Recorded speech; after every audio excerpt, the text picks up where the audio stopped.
Hello and welcome to MLT fail.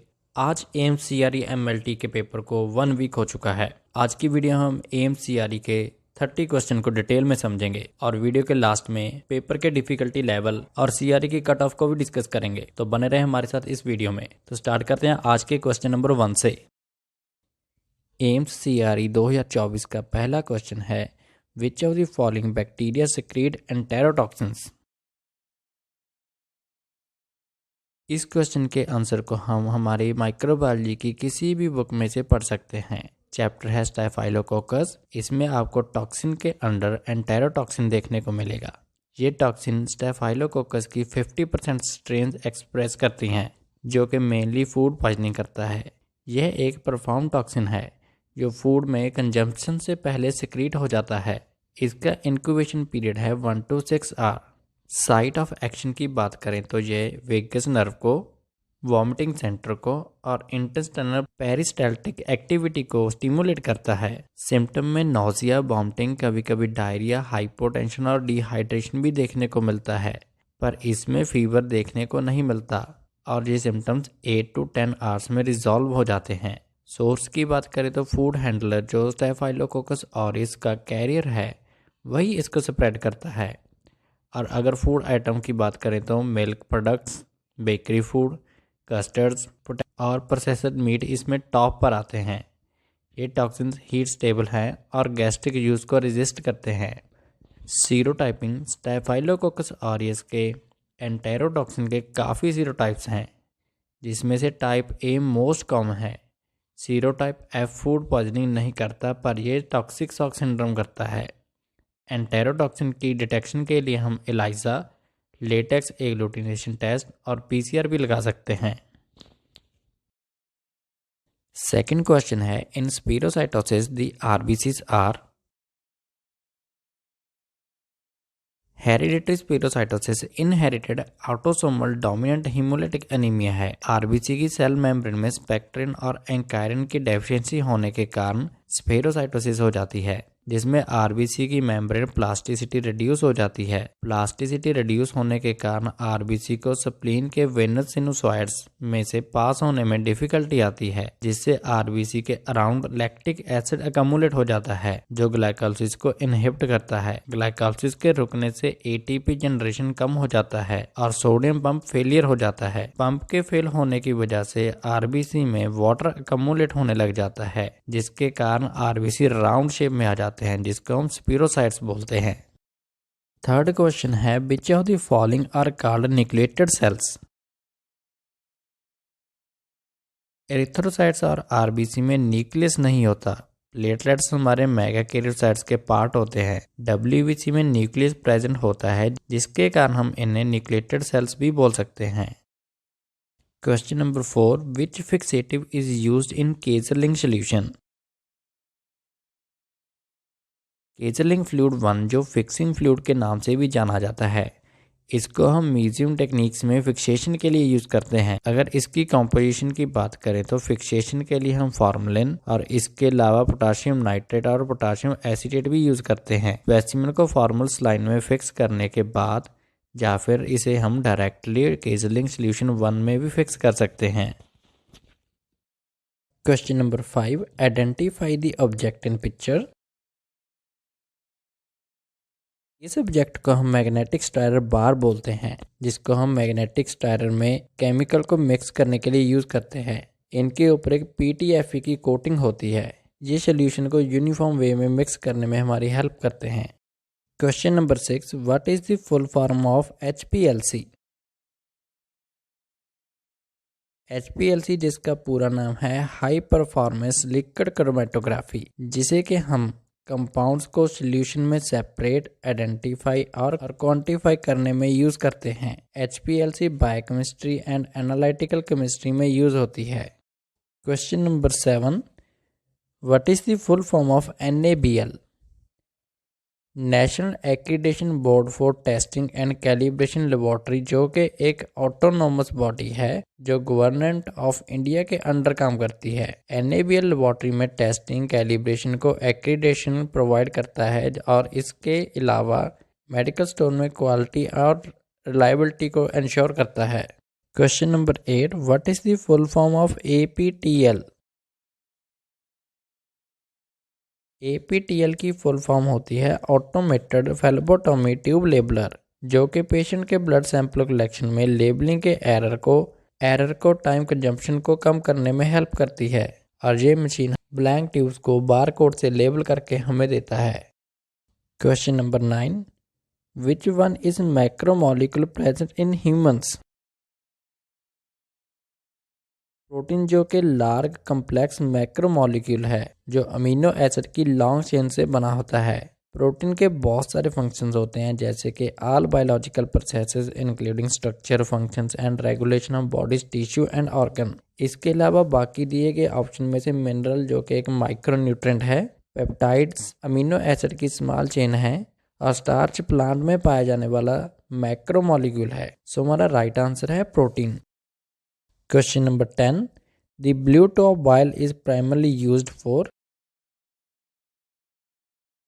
Blue top bile जिसमें trisodium citrate anticoagulant present होता है, इसे हम कोगुलेशन में यूज कर सकते हैं, जैसे कि PTI, INR और APTT टेस्ट करने के लिए। Question number 11, omega 9 is?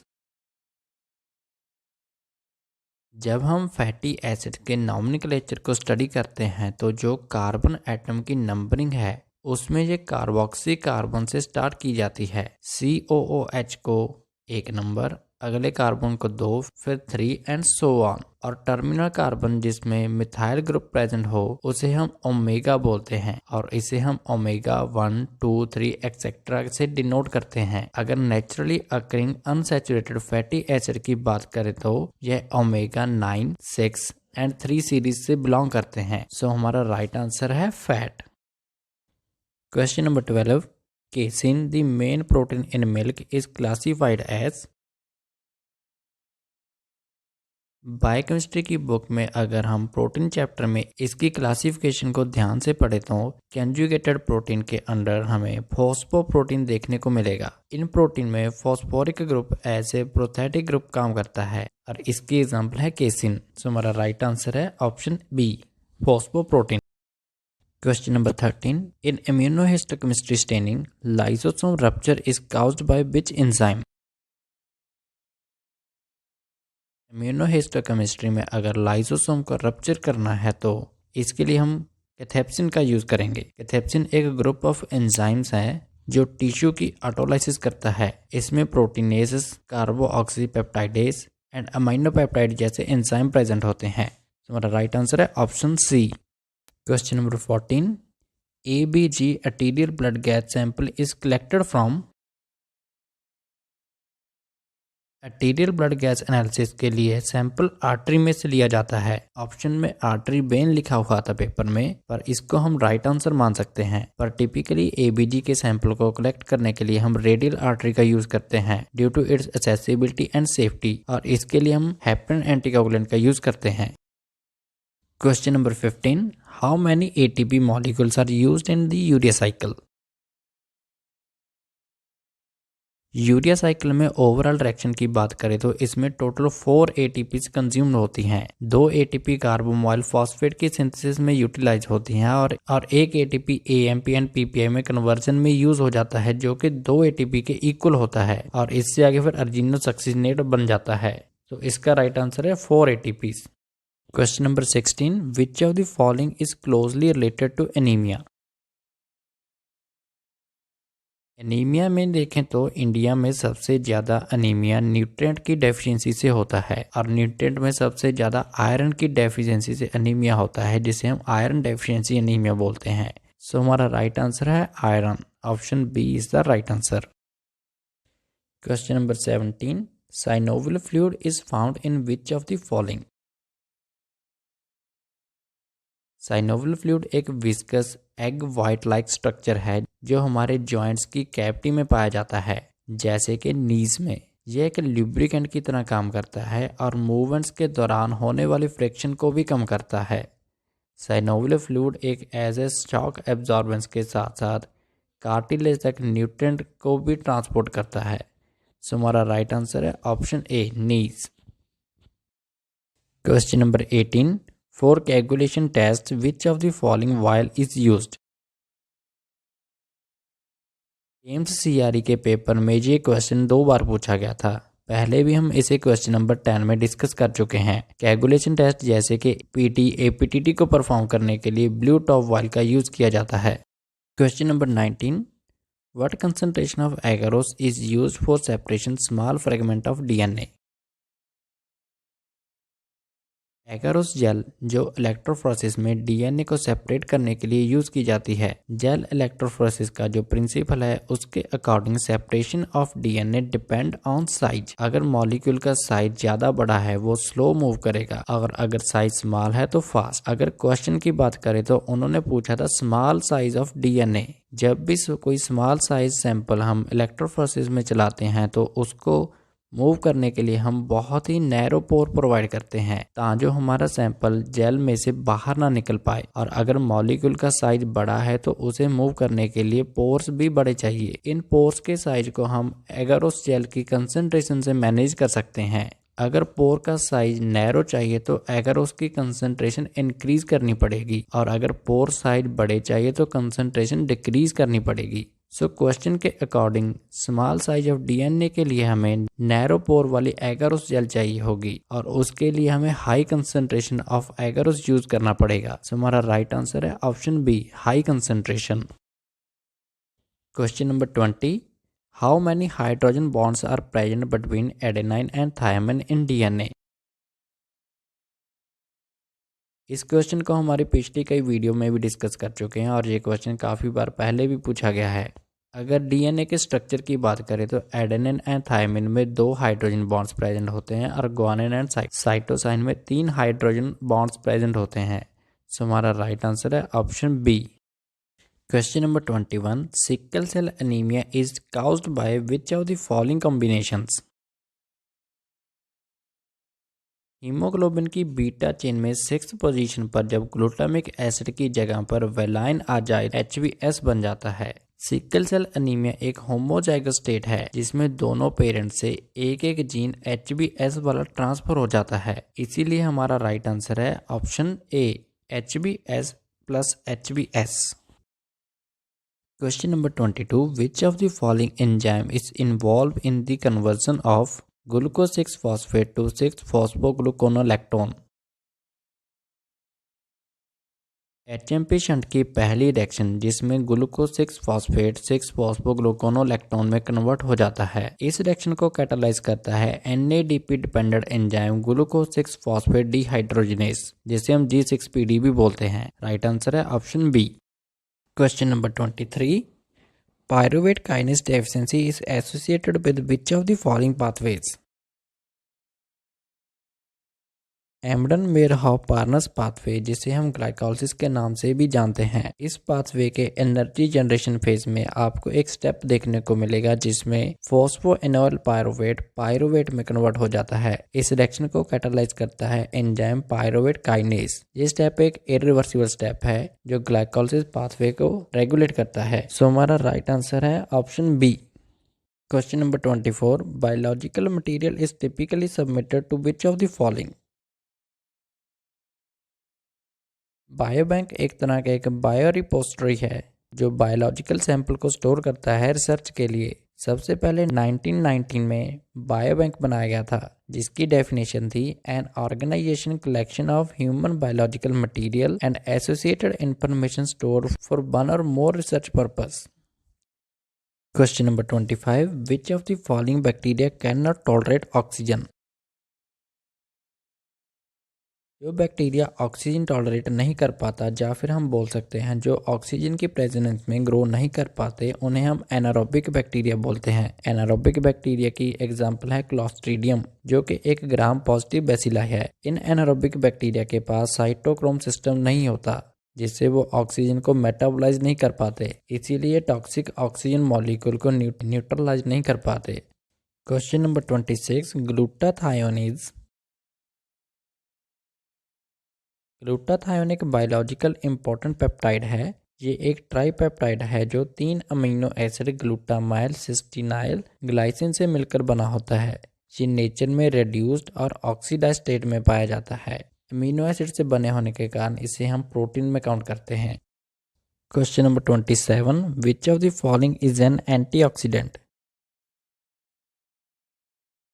Vitamin E को हम टोकोफेरोल भी बोलते हैं, जो कि नेचुरली अकरिंग एंटीऑक्सीडेंट है। ये वेरियस सेल कंपोनेंट जैसे कि अनसैचुरेटेड फैटी एसिड की मॉलिक्यूलर ऑक्सीजन फ्री रेडिकल से ऑक्सीडेशन को रोकता है। इसके अलावा भी विटामिन ई के बहुत सारे फंक्शन हैं, जैसे कि मेम्ब्रेन एंटीऑक्सीडेंट, आरबीसी को हेमोलिसिस से भी बचाता है, रिप्रोडक्टिव फंक्शन में भी क्लोजली एसोसिएटेड होता है और हीम सिंथेसिस में भी अपना रोल अदा करता है। Question number 28, rickets is caused bye a deficiency of which of the following? इस क्वेश्चन को भी हम हमारी पुरानी वीडियोस में डिस्कस कर चुके हैं। रिकेट्स विटामिन डी की डेफिशिएंसी के कारण होता है। सो हमारा राइट आंसर है option C. Question number 29, MHC class 2 is present on which of the following? MHC class 2 mainly antigen presenting sales की सरफेस पर मौजूद होती है। अगर प्रोफेशनल APC सेल की बात करें तो इसमें डेंड्राइटिक सेल्स, बी सेल और मैक्रोफेजेस, ये तीनों प्रोफेशनल APC सेल्स हैं। ऑप्शन में बी सेल और मैक्रोफेजेस दोनों दिए गए हैं। सो हमारा राइट आंसर है option C. Question number 30, malaria एक प्रोटोजोआ है जो आगे पैरासाइट में डिवाइड किया गया है। ये प्लाज्मोडियम के द्वारा स्प्रेड किया जाता है। अगर इसके किंगडम की बात करें तो प्रोटोजोआ, फाइलम है स्पोरोजोआ और जीनस है प्लाज्मोडियम। सो इसका राइट आंसर रहेगा ऑप्शन ए। नेक्स्ट वीडियो में आपसे CRE पेपर के मैक्सिमम क्वेश्चन लेकर मिलेंगे। अगर इस क्वेश्चन पेपर को हम ध्यान से एनालाइज करें तो पेपर का लेवल मीडियम था, पर लास्ट ईयर के क्वेश्चन पेपर के मुकाबले ये क्वेश्चन पेपर डिफ़िकल्ट था। इस बार के पेपर के स्टाइल ने इस पेपर को और भी डिफ़िकल्ट बनाया। हम पेपर के कुछ पॉइंट्स डिस्कस करेंगे जिसके कारण ये पेपर लास्ट ईयर के पेपर से ज़्यादा डिफ़िकल्ट फील हुआ। पहला पॉइंट है स्लॉट्स। पेपर स्लॉट्स में होने की वजह से पेपर का डिफ़िकल्टी लेवल इंक्रीज हुआ है। 18 मिनट के स्लॉट में 20 क्वेश्चन को अटेम्प्ट करना बहुत मुश्किल होता है। इसमें ना तो आप नेक्स्ट स्लॉट पर जंप कर सकते हैं और ना ही प्रीवियस स्लॉट पर। इससे पेपर को अटेम्प्ट करने में बहुत ज़्यादा वक्त लगता है, क्योंकि आप डिसाइड नहीं कर पाते कि इस स्लॉट में कितने क्वेश्चन अटेम्प्ट करने हैं और कितने छोड़ने हैं। हो सकता है कि आपको नेक्स्ट स्लॉट के सारे क्वेश्चन आते हों और हो सकता है कि ना भी आते हों। तो ऐसे टाइम पर कैंडिडेट ज़्यादा क्वेश्चन अटेम्प्ट करने के चक्कर में अपने मैक्सिमम मार्क्स नेगेटिव मार्किंग में कटा देता है। सेकंड पॉइंट है टाइमिंग। 18 मिनट्स में आपको 20 क्वेश्चन अटेम्प्ट करने के लिए आपको पर क्वेश्चन 54 सेकंड्स मिलते हैं, जिसमें आपने क्वेश्चन को एक बार पढ़कर समझकर आंसर करना है। अगर आपने क्वेश्चन को बुक मार्क में ऐड कर दिया फिर तो बस वो बुक मार्क में ही रह जाता है। टाइमिंग की शॉर्टेज होने की वजह से क्वेश्चन रीचेक करना भी पॉसिबल नहीं है। किसी क्वेश्चन को जब आप सोच कर और समझ कर आंसर करते हो तो इतने में आपके स्लॉट का टाइम खत्म हो जाता है। थर्ड पॉइंट है क्वेश्चनिंग। CRE की क्वेश्चनिंग को देखें तो इसमें अप्रॉक्सीमेटली 60% क्वेश्चन ईजी लेवल के थे, यानी कि अगर आपने थोड़ा बहुत भी इनके बारे में पढ़ा है तो आप इसे अटैम्प्ट कर सकते हैं। पर जो बाकी का पोर्शन था उसका डिफ़िकल्टी लेवल बहुत हाई था, और जो नॉन टेक्निकल पार्ट है उसको अगर आपने ध्यान से और अच्छे से पढ़ा है तभी अटैम्प्ट कर सकते हो, या फिर इसके अलावा आपका लक ही इसमें काम आ सकता है। फोर्थ पॉइंट है दी फिफ्थ स्लॉट। CRE के पेपर में फिफ्थ स्लॉट में भर भर कर मैथमेटिक और रीजनिंग डाली हुई थी, जो कि MLT के स्टूडेंट के लिए विद इन टाइम सॉल्व करनी बहुत डिफिकल्ट होती है। इन चारों पॉइंट की वजह से बहुत से कैंडिडेट का मैसेज आया है कि वो पेपर को अच्छे तरीके से अटेम्प्ट नहीं कर पाए। अगर इन चारों पॉइंट्स को ध्यान में रखकर इसकी कट ऑफ की बात करें तो अप्रॉक्सीमेटली 70 के आसपास इसकी कट ऑफ जानी चाहिए। कमेंट करके आप अपने ओपिनियन हमें ज़रूर बताएं, आपके अकॉर्डिंग कट ऑफ क्या रहेगी और आपने कितने क्वेश्चन अटैम्प्ट किए हैं।